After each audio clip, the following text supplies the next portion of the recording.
আপনাকে অবশ্যই SWOT 1 purchase করার জন্য $6 লাগবে এবং ফি হিসেবে Polygon Mythic লাগবে। এখানে আপনি SWOT এসে বলবেন, এখানে দেখুন 3টি ওয়ালেট অ্যাড্রেস আছে। আপনার পছন্দ অনুযায়ী যেকোনো একটি কপি করবেন। আমি প্রথমটি কপি করে নিচ্ছি এবং এখান থেকে সেই অ্যাড্রেসটি পেস্ট করে দিব এবং 6 দিব। 6 এক্সাক্ট 6 ডাই দিতে হবে, এর কম বা বেশি দিতে হবে না। এই যে কনফার্ম করে দিচ্ছি। প্রসেসিং হচ্ছে, পেন্ডিং এ আছে বর্তমানে। পেন্ডিং।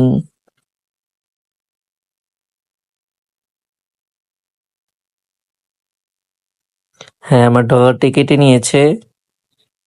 এই যে সেন্ড হয়ে গিয়েছে। এখন আমি এই যে V1 এক্সপ্লোর বা আপনাদের এখানে অ্যান্ড্রয়েডে অন্য কিছু থাকতে পারবে। দেখুন এখানে ট্রানজেকশন হ্যাশ আছে, সেটি আমি কপি করব, কারণ এটি হচ্ছে পলিগন স্ক্যানের একটি ওয়েবসাইট।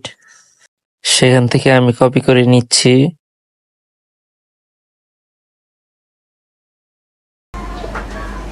এখন আমি স্ক্রল করব।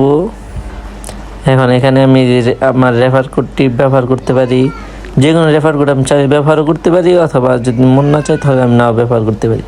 এখানে আমি সেই ট্রানজ্যাকশন হ্যাশটি দিয়ে দিব, অ্যাক্টিভ সোর্স দিব। এটি রিকোয়েস্ট সাবমিট সাকসেসফুল হয়েছে। এখন সেই বট এটা দেখবে যে আমার পেমেন্টটা কি এই যে অলরেডি অ্যাপ্রুভ হয়ে গিয়েছে। আপনাকে অবশ্যই এখানে যে ডাই ডিপোজিট অ্যাড্রেস দেওয়া আছে সেই অ্যাড্রেসে পেমেন্ট পাঠাতে হবে, এবং আপনি যদি আপনাকে SWOT পারচেজ করতে হবে স্টেপ বাই স্টেপ, যেমন SWOT 1, SWOT 2, SWOT 3, 4, 5, 6, 7, 8, 9। আপনি কোনো SWOT স্কিপ করতে পারবেন না। আপনি যদি স্কিপ করেন, যেমন SWOT 1 এর পরে যদি 3 পারচেজ করতে যান, তবে আপনার অ্যাকাউন্টটি ব্যান হয়ে যাবে এবং আপনাকে অবশ্যই সঠিক ট্রানজেকশন হ্যাশ দিতে হবে। যেমন আপনি যদি পুরনো কোনো পেমেন্টের বা আপনার বন্ধু যে পেমেন্ট দিয়ে অলরেডি SWOT অ্যাক্টিভ করেছে সেই ধরনের ট্রানজেকশন হ্যাশ দেন, তবে আপনার অ্যাকাউন্টটি ব্যান হয়ে যাবে। পেমেন্ট করার সাথে সাথে যে সেই ট্রানজেকশন হ্যাশটি আপনাকে SWOT পারচেজ করার সময় দিতে হবে। আর অবশ্যই অন্য কারো কাছ থেকে ট্রানজেকশন হ্যাশ নেবেন না। নিজের অ্যাকাউন্টে ব্যালেন্স রেখে নিজে পেমেন্ট করে নিজের ট্রানজেকশন হ্যাশ ব্যবহার করবেন।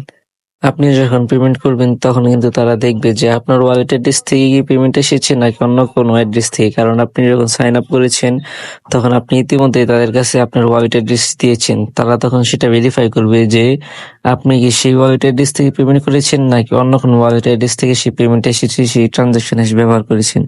সো সবাই নিজের ওয়ালেট অ্যাড্রেস থেকে, নিজের অ্যাকাউন্ট থেকে পেমেন্ট করবেন, তারপরে ট্রানজাকশন হ্যাশ ব্যবহার করবেন। অন্যথায় আপনার অ্যাকাউন্টটি ব্যান হয়ে যাবে বা আপনার SWOT অ্যাক্টিভ হবে না।